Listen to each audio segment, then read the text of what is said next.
that Elevation Church pastor Stephen Furtick is building a 16,000 square foot home in Weddington. Right now, the megachurch that once added campuses across 8 states just hemorrhaged $17 million in a single year. The pastor who appeared on Oprah's Super Soul list now faces police investigations into his leadership team, financial opacity his own board won't explain, and a congregation that's finally asking questions he refuses to answer. For nearly 2 decades, Elevation Church seemed untouchable. Planted baptism scandals didn't stop the growth. A $1.7 million mansion didn't slow the donations. But in 2024, something changed. The numbers stopped working, the scandals stopped fading, and the pattern that destroyed Gateway, Hillsong, and Mars Hill started appearing in Charlotte, North Carolina. This is how a megachurch empire finally falls apart. In 2006, 14 people in a living room. Stephen Furtick had a vision, a leather jacket, and enough charisma to fill stadiums. Within 5 years, Elevation Church wasn't just growing, it was multiplying. 20 campuses, 8 states, even Canada. Over 1,000 staff members running an operation that looked more like a corporation than a church. The music division became a phenomenon. Elevation worship racked up billions of streams, Grammy Awards, Dove Awards, songs that topped Christian charts worldwide. This wasn't just a church, it was a brand. Furtick's personal profile soared right alongside it. Best-selling books, speaking tours. Oprah Winfrey herself put him on her Super Soul 100 list. When controversy hit, it bounced off. In 2014, leaked internal documents revealed staff were planning volunteers and services to stage spontaneous baptisms. Critics called it manipulation. Attendance kept climbing. The $1.7 million mansion became national news. Furtick didn't flinch. The empire kept expanding. For years, it seemed like nothing could touch Elevation Church.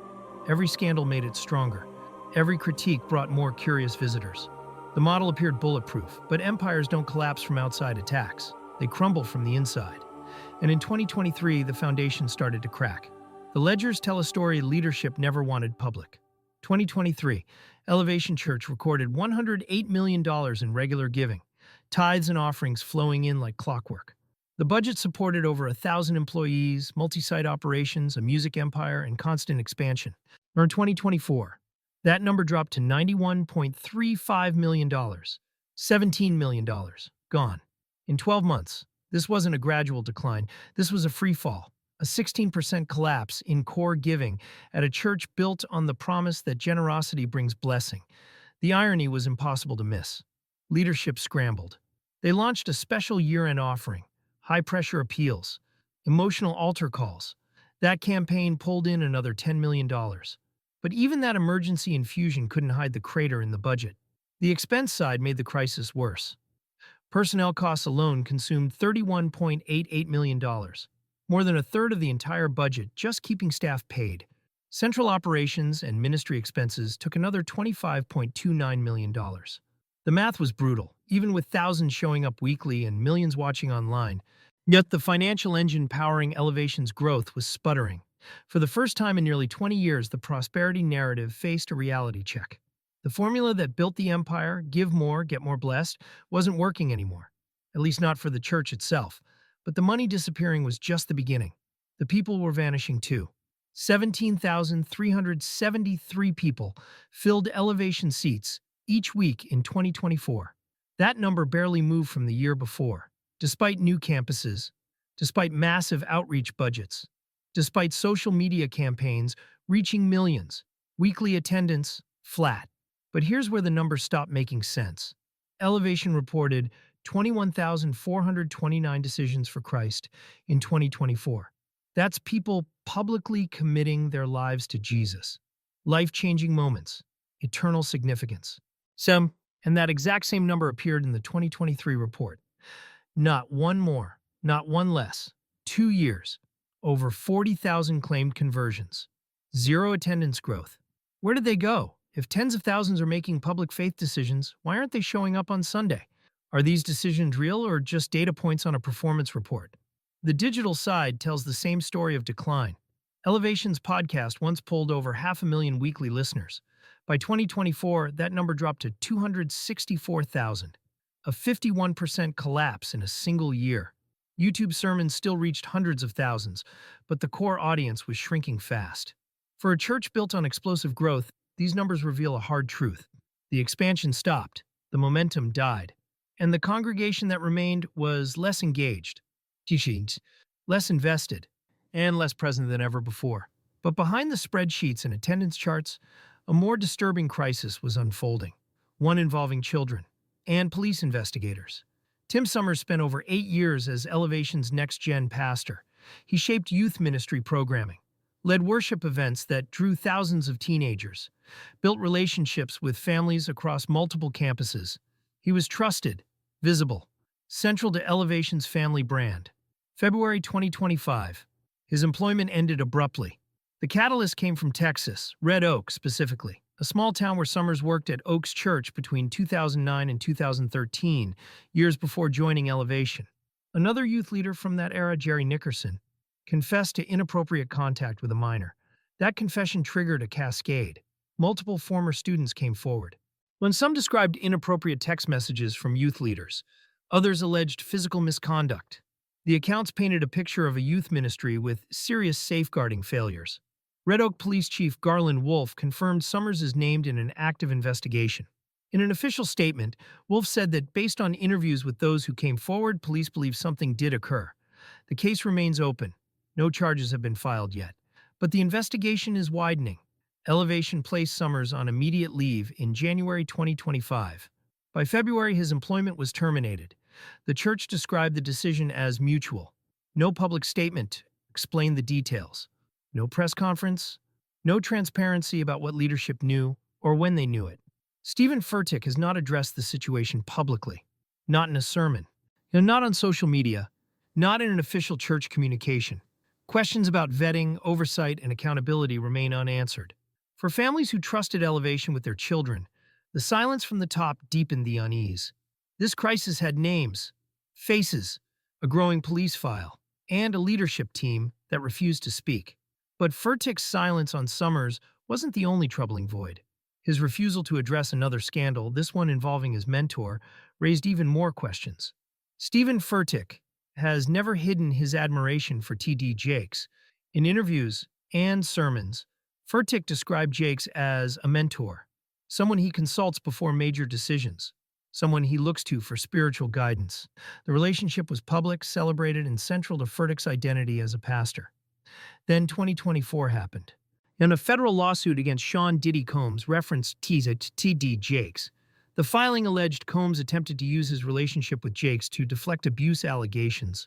The headlines exploded. Jakes denied wrongdoing, but the optics were devastating. Late in the year, another accusation surfaced. A man came forward alleging T.D. Jakes attempted to sexually assault him decades earlier when he was a teenager. Jakes responded with a defamation lawsuit, but the damage was done. National media picked up the story. The Potter's House, Jakes' Dallas megachurch, faced intense scrutiny. During a Sunday sermon, Jakes suffered a medical emergency on stage, a heart attack. He survived, but soon after announced plans to hand over the pulpit to his daughter. The transition felt rushed, forced, a leadership change under crisis, not vision. Through all of this, Stephen Furtick remained silent. No public statements supporting his mentor, no defense, no distancing, nothing. For a pastor who built his brand on authenticity and transparency, the silence spoke volumes. Either Furtick was protecting his reputation by avoiding association, or he had no explanation that wouldn't raise more questions. But the theological problems at Elevation run even deeper than leadership scandals. Critics have questioned Elevation's theology for years. In one widely circulated sermon, Furtick said Jesus wasn't leaving his disciples, but changing forms. That language echoes modalism, a doctrine rejected by mainstream Christianity for nearly 2,000 years. Modalism claims God is one person appearing in different modes rather than three distinct persons in one Godhead. When Furtick defenders argued the clip was taken out of context, but the pattern continued. Elevation's own digital director admitted in an interview that the church avoids certain words in marketing materials. Words like resurrection, blood of Jesus, sin, atonement. Why? Because those terms might turn outsiders away. The strategy prioritizes growth over theology, marketing over doctrine. The goal is to fill seats first, teach truth later. But for a church claiming to preach the gospel, eliminating the core elements of the gospel message from outreach raises serious questions. Is Elevation preaching Christianity or selling an experience? The distinction matters, especially when accountability structures are non-existent. 2023, Elevation Church officially left the Southern Baptist Convention. The move eliminated external oversight. No denominational accountability, no independent audit requirements, no mechanism for members to challenge leadership decisions. Governance now rests with a board of overseers, not elected representatives, not denominational officials. Pastors from other large churches, handpicked by Furtick himself. They meet privately, review finances privately, make decisions privately. Elevation members have no say in leadership selection, no access to detailed financial reports, no vote on major expenditures, no mechanism to question compensation structures. Speaking of compensation, Stephen Furtick's salary remains undisclosed. So do his book royalties, his housing allowance, his benefits package.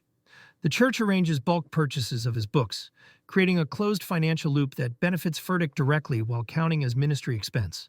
Mont's property records raise even more questions.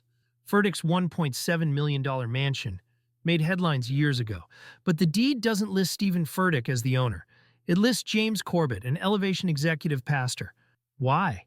The explanation given at the time involved privacy and security, but the arrangement creates a layer of separation between Furtick and assets that appears designed to obscure financial connections. Meanwhile, Elevation worship continues to thrive. 2.3 billion streams in 2024, 161,000 concert tickets sold, merchandise, licensing deals. That revenue flows somewhere, but members don't know where because the financial disclosures don't require that level of detail. The model is identical to the one that destroyed other megachurches. Gateway Church, Hillsong, Mars Hill, all collapsed under the weight of financial opacity and unchecked leadership authority. The pattern is unmistakable, and Elevation is following it step by step.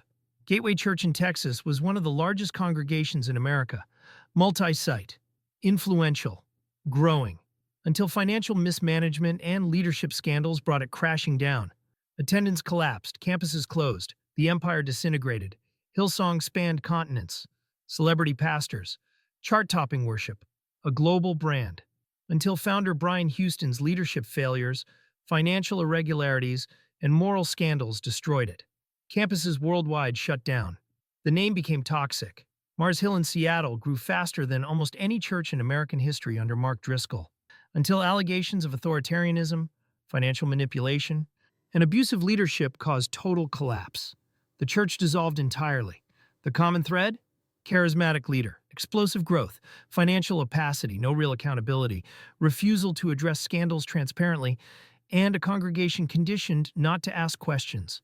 Elevation Church is exhibiting every single warning sign. 17 million in lost revenue, flat attendance despite claimed growth. A youth pastor under police investigation, theological drift, undisclosed compensation, a hand-picked board with no external oversight, a leader who won't answer questions. The pattern doesn't lie, and history doesn't care about marketing budgets or Grammy awards.